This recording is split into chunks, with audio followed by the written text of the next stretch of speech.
இந்தியாவிலேயே இந்த கொரோனாவிலேருந்து பாதிப்புலேருந்து வெளிவந்த ஃபஸ்ட்டு மாநிலம் நம்ம தமிழ்நாடு தான். ஏன்னா நம்மளுடைய கலாச்சாரம்.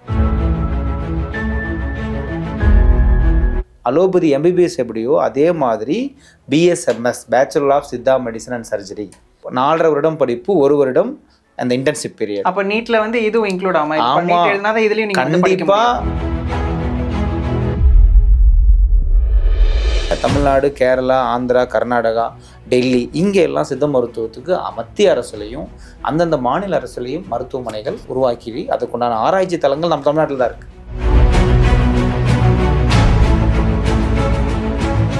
இப்போ நீட் எழுதுனவங்க மார்க் குறைஞ்சிருச்சு, நான் மருத்துவம் படிக்க முடியலன்னு கஷ்டப்பட்டு இருக்கக்கூடிய நிலைமையில கண்டிப்பாக எடுக்கலாம். ஏன்னா ஈக்குவாலிட்டி, சேம் சேலரி. நீங்கள் அசிஸ்டன்ட் முடிச்ச உடனே அரசாங்க மருத்துவர் தான் எல்லாத்தோட ஆசையும். கண்டிப்பாக சார். ஸோ அலோபதி மருத்துவரும் சித்த மருத்துவம் இன்னைக்கு உங்கள் ஊரில் இருக்கக்கூடிய அரசு மருத்துவமனை பாருங்கள், 2 பேரும் பக்கத்து ரூம், 2 பேர்த்துக்கு ஒரே சேலரி.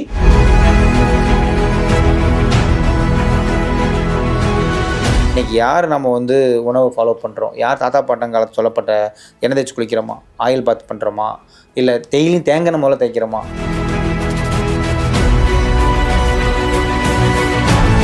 எல்லாம் ஸ்கூல் டைமிங் பாருங்கள். இப்போ ஒரு எல்கேஜி பையனை எடுத்துக்குவோம், ஏன்னா எல்லாம் இப்போ ஸ்கூல் தொடங்கும். எல்லா பேரண்ட்ஸ்க்கும் இது ஒரு நல்ல விஷயமா இருக்கும். மெயினாக பார்த்தீங்கன்னா 7 மணி 8 மணிக்கு ஸ்கூலில் வில்லேஜ் ஆகட்டும் சிட்டி ஆகட்டும் வேன் வந்துடும்.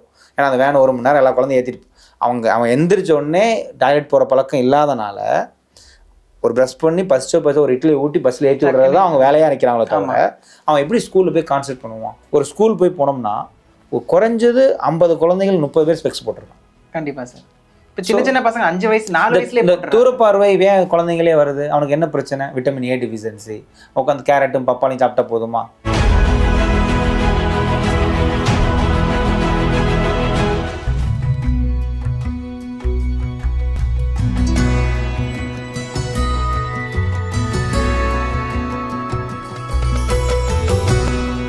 இன்னைக்கு நம்ம தேர்ட் ஐ ஹெல்த் சேனலில் யாரை மீட் பண்ண இருக்கோம் அப்படின்னு பார்த்தீங்கன்னா chief Siddha consultant doctor K இளவரசன் அவர்களை தான். வணக்கம் சார். வணக்கம். ரொம்ப நன்றி இந்த நிகழ்ச்சிக்கு வருகை தந்ததுக்கு. சார், சித்த மருத்துவம் அப்படின்றது வந்து இன்னைக்கு வந்து எல்லாருக்குமே தெரியுதான்னு கேட்டிங்கன்னா கண்டிப்பாக கிடையாது. இன்றைக்கி இருக்கிற ஜென்ரேஷனில் வந்து நிறைய பேருக்கு அது என்னென்ன அந்த வார்த்தை கூட கேள்விப்பட்டிருப்பாங்களான்னு தெரியாது. பட் அது நம்ம பாரம்பரியத்துலலாம் இருக்குது இல்லைங்களா? ஸோ ஏன்னா எல்லாருமே மாடர்னைஸ் ஆகி இங்கிலீஷ் மெடிசன்ஸ் அப்படி போயிட்டாங்க. ஸோ அந்த சித்த மருத்துவம் அதோடைய ஆரம்பமாக இருக்கட்டும், அதோடைய பாரம்பரியம், அதோடைய விளக்கத்தை வந்து நீங்கள் மக்களுக்கு இந்த ஃபஸ்ட்டு நீங்கள் அது மூலியமாகவே ஆரம்பிச்சு. முதல்ல நம்மளுடைய தேர்ட் ஐ யூடியூப் சேனலுக்கு சித்த மருத்துவத்தை ஒன்றியதாக மருத்துவத்தோடைய தொன்மையை எடுத்துகிட்டு போகிறதுக்கு என்னுடைய மனமார்ந்த நன்றியை தெரிவித்துக் கொள்கிறேன். இப்போ இந்த சித்த மருத்துவம் வந்து தமிழ்நாட்டுடைய பாரம்பரிய மருத்துவம். இது வந்து இந்திய மருத்துவ முறையில் ஒரு வகையான மருத்துவம். ஆயுஷ் துறை, மினிஸ்ட்ரி ஆஃப் ஆயுஷ் கீழே ஆயுர்வேதா, சித்தா, யோகா, நேச்சுரோபதி, ஹோமியோபதி, யுனானி அப்படிங்கிற ஒரு தனி 5 மாற்று மருத்துவங்கிறது நம்மளுடைய பாரம்பரிய மருத்துவம். இப்போ நீங்கள் நினைக்கிற மாதிரி கண்டிப்பாக இல்லை. சிட்டியிலிருந்து கிராமம் வரைக்கும் இந்த கொரோனா, டெங்கு, சிக்கன்குனியா இந்த எல்லா வகையான ஆபத்துலையும் காப்பாற்றினது நம்மளுடைய பாரம்பரிய சித்த மருத்துவம். இன்க்ளூடிங் நீங்கள் ஆல்சோ நம்ம சாப்பிட்ற கண்டிப்பாக இஞ்சி துவையில் ஆரம்பித்து நிலவேம்பு கஷாயம், கபசுர கஷாயம் தெரியாத பர்சன் தமிழ்நாட்டில் கிடையாது. ஏன்னா அந்த அளவு பாதிச்சு நம்ம கஷாயம் வச்சு குடிக்கிறது எல்லாமே அதில் வருது.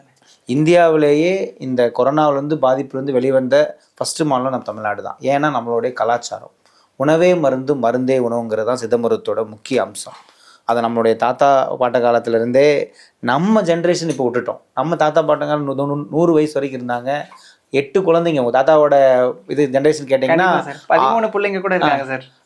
இதெல்லாம் கிராமத்தில் எவ்வளோனே 3ஆவது பையன் யார் 4ஆவது பையன் யாருன்னு கண்டிப்பாக. இன்னைக்கு ஒரு குழந்தைக்கே நம்ம பல லட்ச ரூபா செலவு பண்ணி ஐவிஎஃப்ல போய் நிற்கிறோம். இதுக்கெல்லாம் என்ன மாற்றம் நினைக்கிறீங்க?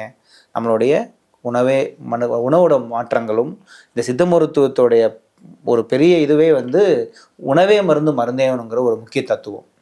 நம்ம இந்த சித்த மருத்துவம் வந்து இன்னைக்கு இப்படி மத்திய அரசு மூலமாக பல்வேறு துறை சார்ந்த விஷயங்களை எடுத்துகிட்டு வந்து நம்மளுடைய பல நாடுகளுக்கு இன்னைக்கு இந்த யோக மருத்துவமாகவும் சித்த மருத்துவமாகவும் சென்றிருக்கு.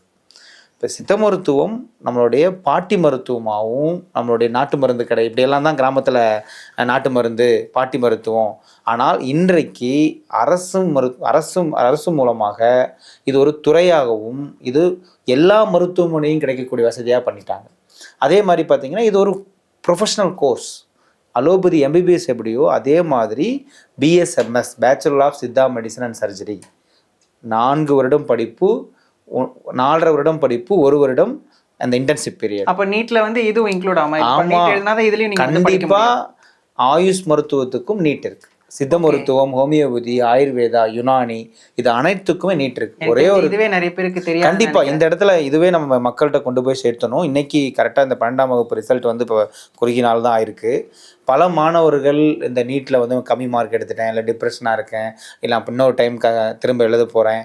மருத்துவங்க அப்படிங்கிறது நோயாளி சரி பண்ணக்கூடியது. ஆங்கில மருத்துவமாகட்டும், இந்த நம்மளுடைய பாரம்பரிய மருத்துவத்துக்கு இன்னைக்கு உலக அளவில் பெருமை இருக்குது. முக்கியமான விஷயம் என்னென்னா, இந்த ஆயுஷ்க்கு தனி விசாவே இருக்குது. இப்போ நீங்கள் ரஷ்யாவோ இல்லை ஜப்பானோ இல்லை இன்னைக்கு ஸ்ரீலங்கா, நம்மளே அண்டை கண்ட்ரி வந்து பார்த்தீங்கன்னா ஸ்ரீலங்கா, மலேசியா, சிங்கப்பூர்லாம் சித்த மருத்துவர்களை அங்கீகரித்து அங்கே ப்ராக்டிஸ்க்கு அலோவ் பண்ணுறாங்க. அதை விட மிகப்பெரிய விஷயம் என்னென்னா, அங்கிருந்து நம்மளுடைய தொன்மை பாரம்பரிய மருத்துவத்தை கற்றுக்கிறது வந்துட்டு இருக்காங்க. ஆனால் இன்றைக்கி நீங்கள் ஃபஸ்ட்டு கேள்வி கேட்ட மாதிரி சித்த மருத்துவம்னா என்னன்னு தெரியாதவர்களும் இன்றைக்கும் நம்ம தமிழ்நாட்டிலே இருக்க தான் செய்கிறாங்க. ஸோ அதற்காக அரசாங்கம் பல்வேறு முயற்சிகள் எடுத்துகிட்டு இருக்காங்க. தொலைக்காட்சி மூலமாக, வீடுகள் தோறும் இப்போ டெங்கு சிக்கன்குனியாலெல்லாம் சித்த மருத்துவம் மிகப்பெரிய பயனளிச்சிருக்குது. இப்போ இந்த விஷயத்தில் வந்து நம்ம கலந்து பேசிகிட்டு இருக்கிறோம். ஒரு ஒரு ஒரு தொகுப்பாக பேசுகிறோம் அப்படின்னா, இன்றைக்கு இந்த காலகட்டங்களில் இப்போ பார்த்தீங்கன்னா மே, ஜூன் அடிச்சு சம்மர் சீசனாக இருக்கும். நம்ம என்ன சொல்லுவோம், வெயில் காலங்களில் இப்போ ஒரு வாரத்துக்கு முன்னாடி உங்கள் யூடியூப் சேனல்லாம் கோடை காலத்துக்கு பயன்படக்கூடிய மருத்துவங்கள்லாம் என்னன்னு சொல்லி பேசினதெல்லாம் போய் இப்போ கத்திரி வெயிலாம் முடிஞ்சு மழை அடிச்சிட்டு இருக்கோம். நம்ம சீக்கிரம் இந்த பருவநிலை மாற்றமும் நம்மளுடைய உணவு மாற்றத்தால் தான் இந்த நோயோட தன்மை அதிகமாயிட்டு இருக்கு. இப்போ இந்த விஷயத்தில் வந்து இன்னைக்கு WHO ஆகட்டும், பாரம்பரிய மருத்துவத்தை உலக அளவு நம்மளுடைய WHOட ஒரு பிரிவு இன்னைக்கு குஜராத் வந்துருச்சு. உலக நாடே நம்மளை திரும்பி பார்க்குறாங்க. இந்த மருத்துவத்தோட தன்மை ஏதோ விஷயங்கள் இருக்குது. அப்போ நம்மளுடைய சவுத் இந்தியாவில் தமிழ்நாடு, கேரளா, ஆந்திரா, கர்நாடகா, டெல்லி, இங்கே எல்லாம் சித்த மருத்துவத்துக்கு மத்திய அரசுலையும் அந்தந்த மாநில அரசுலையும் மருத்துவமனைகள் உருவாக்கி அதுக்குண்டான ஆராய்ச்சி தலங்கள் நம்ம தமிழ்நாட்டில் தான் இருக்குது. சித்த மருத்துவத்தில் இன்னைக்கு ஏன்னா மக்கள் இன்னைக்கு சயின்டிஃபிக் வேலிடேஷன் தான் ரொம்ப முக்கியம். இன்னும் நம்ம பாட்டி வைத்தியமாக பாரம்பரிய வைத்தியமாகவே பேசிகிட்டு இருக்க முடியாது. அதற்கு மினிஸ்ட்ரி ஆஃப் ஆயுஷ், ஹெல்த்துக்கு கீழே மினிஸ்ட்ரி ஆஃப் ஆயுஷ்னு தனியாக பிரியுது. அதற்கு கீழே சித்த மருத்துவத்துக்கென்று central council for research and Siddha, CCRS அப்படிங்கிற ஆராய்ச்சி தளம் தனியாக இருக்குது. அதாவது நம்ம மெடிக்கல் இதில் அட்வான்ஸ்மெண்ட் பார்க்குற மாதிரி அதில் இருக்கக்கூடிய ஒரு விஷயம் அட்வான்ஸ்மெண்ட் வந்து டெஃபினட்டாக இருக்குது. பிஜி இருக்குது, போஸ்ட் கிராஜுவேட். எப்படி நீங்கள் இப்போ வந்து அலோபதியில் வந்து இது தனியாக ஆப்தமாலஜி தனியாக பார்க்குறீங்க, ஆர்த்தோ பார்க்குறீங்க, அது மாதிரி சித்த மருத்துவத்துலேயும் post graduate MD Siddha, paediatric, குழந்தை மருத்துவம் இருக்குது, பொது மருத்துவம் இருக்குது, குணப்பாடன் மருந்து செய்யக்கூடிய ஃபார்மகாலஜி இருக்குது, பல்வேறு துறைகள் தனித்தனியாகவே இருக்குது. அதுலேயே ஆப்பர்ச்சுனிட்டிஸ் எல்லாம் இருக்குது. இப்போ அதான் இப்போ மாணவர்களுக்குன்னு நம்ம தனியாகவே ஒரு டாபிக் பண்ணலாம். இப்போ பொதுவாக என்னென்னா, 12ஆம் வகுப்பு முடித்த உடனே நீட் எழுதியிருக்கோம். நீட் எழுதி அலோபதியில் வந்து குறிப்பிட்ட நிற்கலாம். 720 மார்க்குக்கு 720 84 பேர் எடுத்திருக்காங்க ஃபுல் சென்டப். அதில் தமிழ்நாட்டு மாணவர்கள் 8 பேர் 720க்கு 720. மிகப்பெரிய விஷயம். அந்த அளவு படிக்கக்கூடிய. அப்போ எல்லாருக்கும் மருத்துவ சீட் கிடைக்குமா? எல்லாரும் நல்ல மார்க்கு தான். நான் 500 600 எடுத்தோம்னா இன்றைக்கி 60,000 இருக்கான். அப்போ அடுத்து என்ன சார்ஜ் அப்படிங்கன்னா, நம்மளுடைய சித்த மருத்துவம், நம்மளுடைய பாரம்பரிய மருத்துவத்துக்கும் நீட்டு தேவை. அப்போ நீட் எழுதுனவங்க மார்க் குறைஞ்சிருச்சு, நான் மருத்துவம் படிக்க முடியலன்னு கஷ்டப்பட்டு இருக்கக்கூடிய நிலைமையில கண்டிப்பாக எடுக்கலாம். ஏன்னா ஈக்குவாலிட்டி, சேம் சேலரி. நீங்கள் அசிஸ்டன்ட் முடிச்ச உடனே அரசாங்க மருத்துவர் தான் எல்லாத்தோட ஆசையும். கண்டிப்பாக சார். ஸோ அலோபதி மருத்துவரும் சித்த மருத்துவம் இன்னைக்கு உங்கள் ஊரில் இருக்கக்கூடிய அரசு மருத்துவமனை பாருங்கள், 2 பேரும் பக்கத்து ரூம், 2 பேர்த்துக்கு ஒரே சேலரி, நம்ம நோயாளியை சரி பண்ணுறோம். ஸோ தமிழ்நாடாகட்டும், தமிழ்நாடு அரசு இதில் வந்து நமக்கு சென்னையிலையும் பாளையங்கோட்டையிலையும் அரசு சித்த மருத்துவக் கல்லூரி இருக்குது. இது இல்லாமல் தமிழ்நாடு, கேரளாவிலையும் தமிழ்நாட்டிலையும் டோட்டலாக 12 தனியார் மருத்துவ சித்த மருத்துவக் கல்லூரி இருக்குது. தமிழ்நாட்டில் தாம்பரத்தில் கூட தாம்பரம் நேஷனல் இன்ஸ்டியூட் ஆஃப் சித்தாங்கிறது வந்து இன்றைக்கு போன வருஷத்துலேருந்து UG அண்டர் கிராஜுவேட் BSMS தொடங்கிட்டாங்க. போஸ்ட் கிராஜுவேட் ஆல்ரெடி இயங்கிட்டு இருக்குது. ஆராய்ச்சி நிலையம் national institute of Siddha, PhD இருக்குது. பக்கத்தில் பார்த்தீங்கன்னா central council for research and CCRSோட ஆராய்ச்சி தளங்கள் இருக்குது. இப்போ இது எல்லாமே மக்களுக்கு பெர் டே 3500 பேஷண்ட்ஸ் வந்துட்டு இருக்காங்க. தமிழ்நாடு ஃபுல்லாக இலவசமாக மருந்து, ஆய்வகம், எல்லா வசதி, இன்பேஷன்ஸ் வார்டு, 200 பெட்டட் வார்டு, உங்களுக்கு சாப்பாடு கொடுத்து வர்மக்கலை, யோகா, புற மருத்துவ சிகிச்சையெல்லாம் செஞ்சு உங்களுக்கு இப்போ ஸ்பெஷாலிட்டி ஆஃப் டாக்டர்ஸ் பார்த்து அங்கேயே எக்ஸ்ரே எல்லா வசதியோட ஒரு மருத்துவமனை இருக்குது. ஸோ இந்த கண்டிப்பாக உங்களை மாதிரி இந்த யூடியூப் சேனல்ஸ் வந்து மக்கள்கிட்ட எடுத்துகிட்டு போகிறதுக்கு இந்த மாதிரி இதை வந்து பயன்படுத்தலாம், மக்களும் புரிஞ்சுக்குவாங்க. ஏன்னா ஸ்டூடெண்ட்ஸ்க்கு எஸ்பெஷலி ஏன்னா நீட்ல நம்மளால டாக்டர் ஆக முடியலையே பாஸ் ஆக முடியலன்னு இருக்காங்க, இந்த மாதிரி ஒரு விஷயம் இருக்கிறது கூட நீங்கள் ஒரே விஷயம், நீட்டில் குறைந்த மார்க்காக இருந்தாலும் இன்றைக்கு இந்த ஆயுஷ் மருத்துவத்தில் நீங்கள் தமிழுக்கு தெரிஞ்சுதான் சித்த மருத்துவம் பண்ணலாம். இப்போ வந்து லாங்குவேஜ் ஒரு பேரியரே கிடையாது. ஏன்னா இப்போ தாம்பரம் சானிட்டோரியத்தில் மத்திய அரசு இருக்கக்கூடிய நேஷனல் இன்ஸ்டிடியூட் ஆஃப் சித்தால அதற்கு நம்மளுடைய பக்கத்தில் மாநிலம் இருக்கக்கூடிய யாரோனா படிக்கலாம். இந்த சித்த மருத்துவம் படிப்பதற்கு தமிழ் தெரிஞ்சிருக்கணும். இங்கே வந்து தமிழ் ஒரு பேப்பராக படிச்சுக்கலாம். இப்போ அதுவும் ஒரு பிரச்சனையாக இருந்தது எல்லா பக்கமும். தமிழ் தெரியணும், ஆயுர்வேதா படிக்கணும்னா உருது, நம்மளுடைய சமஸ்கிருதம் தெரியணும், யுனானி படிக்கணும், உருது தெரியணும். அந்த மேண்டேட்டரி அது வந்து மேண்டேட்டரி கிடையாது. நீங்கள் வந்து ஃபர்ஸ்ட் இயரில் ஒரு பேப்பராக படிச்சுட்டு கூட நம்ம எக்ஸாம் எழுத முடியும். ஸோ இப்போ இரண்டுக்கும் ஆங்கில மருத்துவம் சித்த மருத்துவத்துக்கும் சப்ஜெக்ட் வைஸ் எல்லாமே உடல் அமைப்பு படிக்கக்கூடிய அனாட்டமி, ஃபிசியாலஜி இது எல்லாம் சேம் தான். இன்னொரு விஷயம் என்னென்னா அதை விட அதிகமாக தான் படிப்பாங்க. சித்த மருத்துவர்கள் மருந்தும் இவங்களே செய்யணும். மூலிகைகளை களை எடுக்க தெரிஞ்சிருக்கணும், மூலிகை அந்த ஐடென்டிஃபிகேஷன் தெரிஞ்சிருக்கணும், மருந்தை இடித்து. இப்போ நாங்களாம் சித்த மருத்துவம் படிக்கணும்னா அடுப்பில் உட்காந்து எரித்து நெய் அந்த லேகியமெல்லாம் கிண்டி பதத்தில் எடுத்தால் தான் பாஸ். ப்ராக்டிக்கலே எங்களுக்கு இருக்குது. ஓகே. இப்போ அலோபதியில் வந்து உங்களுக்கு ஃபார்மகாலஜி செப்பரேட், அவங்க என்ன ப்ரைவேட் மருந்து இருக்கோ அதை எழுதிட்டு போவாங்க. ஸோ இப்போ வந்து இந்த பாகுபாடு சித்த மருத்துவம் ஆங்கில மருத்துவம் அப்படின்னு இல்லாமல் இன்றைக்கி வரக்கூடிய புது புது வியாதிகளை குணப்படுத்துவதற்கு ஒருங்கிணைந்த மருத்துவம் அப்படிங்கிறது ரொம்ப அவசியம். அதுதான் கேட்க நினச்சேன். பாகுபாடுன்னு சொல்லும் போது எல்லாரும் மேக்ஸிமம் மெஜாரிட்டி நம்ம சிட்டிஸில் இருக்குன்றனால அதை நோக்கி போகிறாங்க இல்லையா? ஸோ இவ்வளோ எஃபெக்டிவான விஷயங்கள் இதில் இருக்கும்போதே மக்களுக்கு அந்த ஒரு விழிப்புணர்வு இல்லை. இப்போ என்னென்னா நம்ம இன்னைக்கு ஒரு ஃபாஸ்ட்டான உலகத்தில் ஓடிட்டு இருக்கிறோம். இன்றைக்கி 101 டிகிரி காய்ச்சல் இருக்குன்னா நான் போய் முதல்ல ஊசி தான் போட்டுட்டு நாளைக்கு டியூட்டிக்கு போகணும். கண்டிப்பாக. அப்போ இந்த இடத்துல நம்ம பொதுவாக மக்கள் அதை தான் யோசிக்கிறாங்க. இப்போ அரசாங்கத்துலேயும் இது எந்தெந்த நோயெல்லாம் சித்த மருத்துவத்தில் பார்க்கலாம், இதெல்லாம் எளிதாக விரைவில் குணப்படுத்தலாம், இதில் ஒரு கேட்டகரைஸ் இருக்குது. இப்போ கிரானிக் டிசீஸ் சொல்லுவோம். இப்போ உதாரணத்துக்கு சொரியாசிஸ், தோலில் படப்படையாக வரக்கூடியது, கரப்பான்னு சொல்லக்கூடிய விஷயம். இப்போ இன்னைக்கு பிரச்சனை கூட பார்த்தீங்கன்னா இன்ஃபர்டிலிட்டி, குழந்தையின்மை அப்படிங்கிறது பெரிய மிகப்பெரிய நம்ம தாத்தா பாட்டம் காலத்துலேருந்து மெயின் சித்த மருத்துவத்தில் பார்த்தீங்கன்னா கிராமத்துல எல்லாம் பாட்டியெல்லாம் உரைச்சி மருந்து கொடுப்பாங்க, மூலிகை பொடி கொடுத்துருப்பாங்க. இதெல்லாம் இன்னைக்கு சயின்டிஃபிக்காக வேலிடேஷனே வந்துருச்சு. இப்போ உதாரணத்துக்கு பார்த்தோம்னா அதான் சொன்ன வந்தேன் நான், இன்னைக்கு ஐடி ஃபீல்டில் வந்து நமக்கு ஒரு வேக உலகத்தில் இருக்கோம்.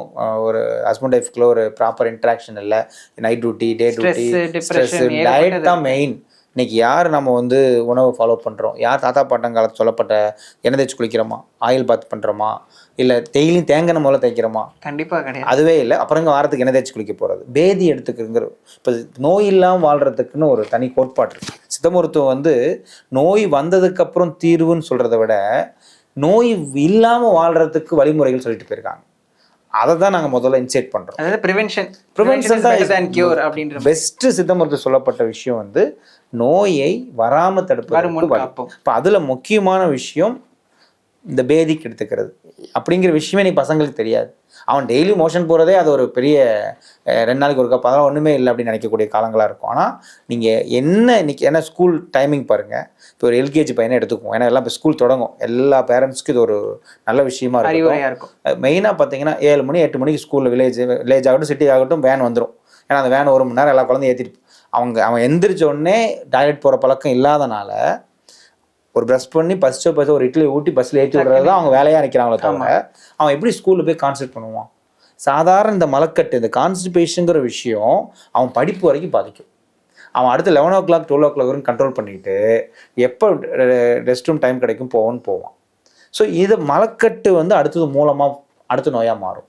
அவன் படிப்பு பாதிக்குது. ஆனால் இதை தெரியாமல் மார்க் கம்மியாக இருக்கான், அடுத்து டியூஷன் போடு. ஸோ இன்னும் அவனுக்கு பாரத்தை ஆக்கிட்டு போகிறான். இன்னும் பாரத்தை ஆக்கிட்டு போகிறான். அவனுக்கு என்ன பிரச்சனை? எங்கே ஒரு சின்ன விஷயம்தான். காலையில் நேரமாக எழுந்திரிக்கணும், பல்லு விளக்கிட்டு அப்படி பிரெயின் அலர்ட் ஆகணும், மோஷன் ஆட்டோமேட்டிக்காக டெய்லி அந்த பழக்கத்தை இன்னைக்கு படுத்துறதே நமக்கு இல்லை. எல்லாரும் மதியம் போகிறான், சாயந்தரம் போகிறான், இல்லை சாயந்தரம். இது எங்கே போய் பாதிக்கும்? அவன் படிப்பு வரைக்கும் பாதிக்கும். ஸோ அதனால் பேரண்ட்ஸும் இல்லை ஸ்கூல் டீச்சர்ஸும் முதல்ல குழந்தைங்களுக்கு நல்ல பழக்கத்தை தெரியப்படுத்தணும்னா மலம் டெய்லியும் காலைல கழிக்கும். அதற்கு அது பிரச்சனை இருக்குன்னா சித்த மருத்துவத்தில் நல்ல மூலிகை மருந்துகள்லாம் சாதாரண திரிஃபுலா பொடி, நிலவாக இப்போ இதுமாதிரி மூலிகை மருந்துகளாகவே உங்களுக்கு நியரஸ்ட் இருக்கக்கூடிய சித்த மருத்துவ ஆலோசனை பேரில் மருந்து எடுத்துக்கோங்க. ஏன்னா எந்த மருந்தும் ஆயுஷ் துறையிலையும் சரி நம்மளுடைய பாரம்பரிய மருத்துவத்தில் இதுலேயும் ஆங்கில மருத்துவத்தை போய் யாராச்சும் சுயமாக சாப்பிட்டுக்குவோமா? அப்போ இந்த விஷயத்துலையும் நம்ம இந்த வாட்ஸ்அப், ஃபேஸ்புக்கு இல்லை வீட்டில் பண்ணுற அதெல்லாம் தயவு செய்து அவாய்ட் பண்ணிவிட்டு இன்றைக்கி உங்கள் அரசு மருத்துவமனை தமிழ்நாடு முழுவதும் எல்லா அரசு மருத்துவமனை இருக்காங்க, தனியார் துறை மருத்துவர் இருக்காங்க, கேட்டு ஏன்னா உங்களுக்கு இருக்க மலக்கட்டு வேறையாக இருக்கும், மூல தொந்தரவால் வேறையாக இருக்கும். ஸோ இந்த திரிஃபுலாவாகட்டும் எந்த மருந்தாலும் மருத்துவ ஆலோசனை எடுக்கிறது நல்லது. இப்போ அடுத்த வாரம் ஜூன் 10ஆம் தேதி ஸ்கூல் ஓப்பனிங்கினால மாணவர்களுக்கு நம்ம 2 வகையான விஷயங்கள் கொண்டு போகலாம். இந்த படிப்புக்கும் சித்த மருத்துவத்துக்கும் சம்மந்தம் இருக்குன்னா எல்லாம் என்ன பண்ணுவோம், மெமரி பவர் என் குழந்தைக்கு இல்லை சார், என்ன மருந்து கொடுக்கலாம், ஸ்கூல் பையன் 10th போகிறான், 12th போகிறான், அதுக்கு பயன்படுத்தக்கூடிய வல்லாரை ஆரம்பித்து பிரம்மி ஆரம்பித்து எல்லா மூலிகை மருந்தும் சித்த மருத்துவத்தில் இருக்குது. காரணத்தை கண்டுபிடிக்கணும். ஏன் அவனுக்கு ஸ்ட்ரெஸ்ஸால் படிக்கலையா? இப்போ ஒரு 8, 9ஆவது பாஸ் ஆனால் போதும், பரபரப்பு வந்துடும். 10வது பொது எக்ஸாம், அடுத்து 11வது, 12வது சயின்ஸ் குரூப், காலேஜ். ஸோ ஒரு பதட்டத்தை உருவாக்குறதுனால தான் அவனோட ஒரு டிப்ரெஷன் மெயின். நான் சொன்னேன் சித்த மருத்துவ முறைப்படி அவங்கள அதான் இப்போ நம்ம வந்து தாத்தா அப்பாவுக்கு பண்ணிட்டு இருந்தாரு, நம்ம அம்மா அப்பா நம்ம பையனுக்கு பண்ணாம விட்டாங்க. அந்த ஜென்ரேஷன்ஸ் 6 மாதத்துக்கு ஒருக்கா பேதி மருந்து, வாரத்துக்கு 2 நாள் தலைக்கு எண்ணெய் தேய்ச்சி இந்த மூலிகை, ரொம்ப கட்டாயமான விஷயம். இதெல்லாம் கட்டாயமான விஷயம். இது வந்து நோய்க்கு வைத்தியம் பண்றதே கிடையாது. நம்ம இப்படி மெயின்டைன் பண்ணிட்டே உங்களுக்கு வராது. இப்ப ஒரு ஸ்கூல் போய் போனோம்னா குறைஞ்சது 50 குழந்தைகள் 30 பேர் ஸ்பெக்ஸ் போட்டிருக்கான். கண்டிப்பா சார். இப்போ சின்ன பசங்க 5 வயசு 4 வயசுல தூரப்பார்வை ஏன் குழந்தைங்களே வருது? அவனுக்கு என்ன பிரச்சனை? Vitamin A deficiency. உட்காந்து கேரட்டும் பப்பாளியும் சாப்பிட்டா போதுமா? ஸோ இந்த என்ன பிரச்சனைனா தலைக்கு எண்ணெய் தேய்க்காததான் மெயின் பிரச்சனை. அப்போ இது இவ்வளோ விஷயங்கள். இப்போ நம்ம இன்னும் ஜூன் 10 ஸ்கூல் திறக்கிறனால எவ்வாறுலாம் நம்ம வந்து ஸ்கூலுக்கு முன்னாடி, ஏன்னா ஸ்கூல் போயிட்டானா பரபரப்பாயிருவான், ஒரு எண்ணெய் ஒரு ஆயில் பார்த்து எடுக்க முடியாது, பேதி. அட்லீஸ்ட் இந்த விடுமுறை நாட்கள்னாச்சும் நம்ம அவனை ப்ரிப்பேர் பண்ணுறதுக்கு நியரஸ்ட் இருக்கக்கூடிய சித்த மருத்துவ ஆலோசனை பேரில் இப்போ நம்ம ஒரு சின்ன டிப்ஸ் சொல்கிறேன்னு பார்த்தோம்னா, எண்ணெய் தேய்ச்சி குளிக்கிறது, நம்மளுடைய அந்த குழந்தைக்கு மோஷன் காலையில் வர வைக்கிறதுக்கு எளிமையான மருந்துகள், உணவுலேயே போகலாம். இப்போ சின்ன குழந்தைங்களுக்கெல்லாம் LKG குழந்தைக்கெல்லாம் உலர்ந்த திராட்சை, பாயசத்துக்கு போகிற திராட்சை, ட்ரை கிரேப்ஸ் நைட்டில் ஊற வச்சு காலைல கொடுக்கலாம், கொய்யாப்பழம் சாப்பிட்லாம், ஃப்ரூட்ஸ் நிறையா எடுத்துக்கலாம். அதுவும் இல்லைன்னா மருந்துகளாக போகணுன்னா நார்மல் திரிஃபுலாச்சூரம், நிலவகைச்சூரம்னாலாம் அந்த டோஸ் மருத்துவர்கிட்ட ஆலோசனை பண்ணி எடுத்துக்கலாம். ஆனால் இது எல்லாத்துக்கும் ஒரு மூலத்தீர்வுன்னு பார்த்தோம்னா எண்ணெய் தேய்ச்சி குளிக்கிறது.